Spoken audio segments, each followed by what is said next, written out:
I mean, if they continue to try to actually get rid of the police, that's going to absolutely destroy these metro areas that are already in bad shape. And so, purely out of a sense of survival, I would think that they would come around on this and ultimately increase funding again, and then find some backdoor way to do it.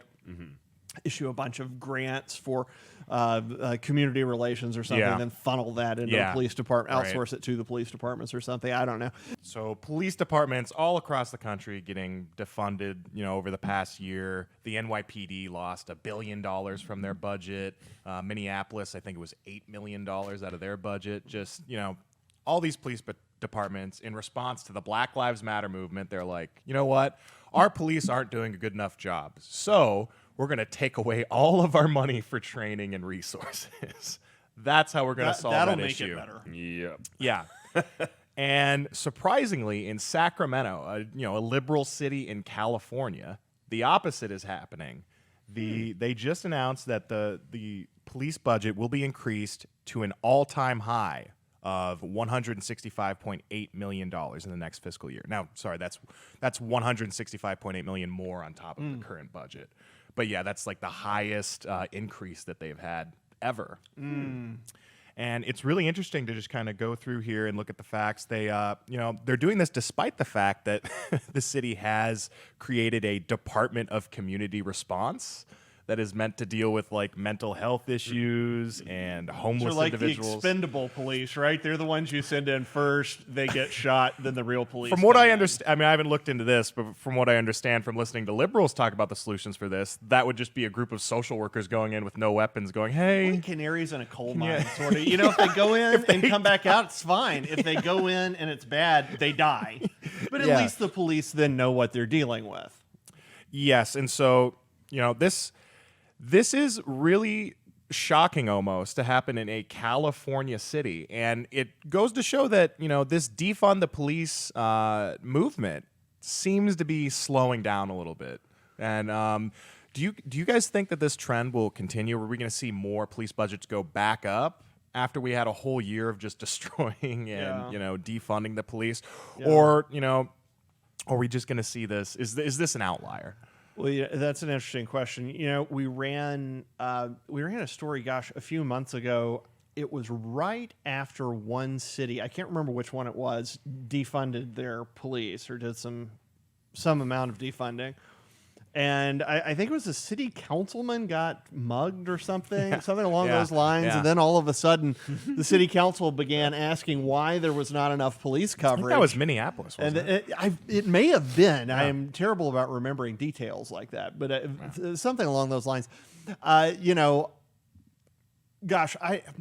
don't know, man. You kind of think... where that decision goes, so goes the United States. Yeah. I mean, if they continue to try to actually get rid of the police, that's going to absolutely destroy these metro areas that are already in bad shape. And so, purely out of a sense of survival, I would think that they would come around on this and ultimately increase funding again, and then find some backdoor way to do it. Issue a bunch of grants for community relations or something, then funnel that into the police department, outsource it to the police departments or something. I don't know. They'll find a remarkably inefficient way to do it. But I don't know how you, if you want to keep control of your city, which apparently some Democrats don't, Portland, for example. Yeah. But if you want to keep control of your city, I don't know how you do it without a police force. Yeah, I think because of the pragmatic nature of a police force, like there is a very real, tangible function to what they do in our community. I think that defund the police will actually probably die sooner than later.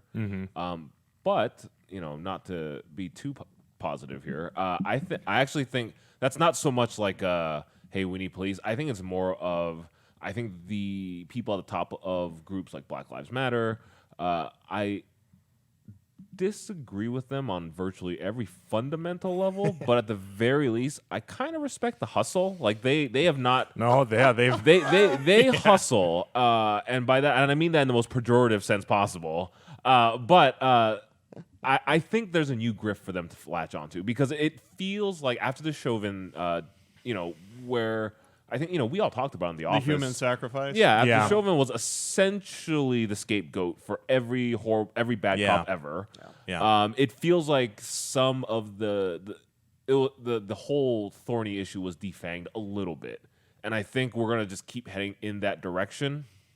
So I think just as a matter of survival, like far left groups, Antifa, Black Lives Matter, they have to find a different grift. They have to find a different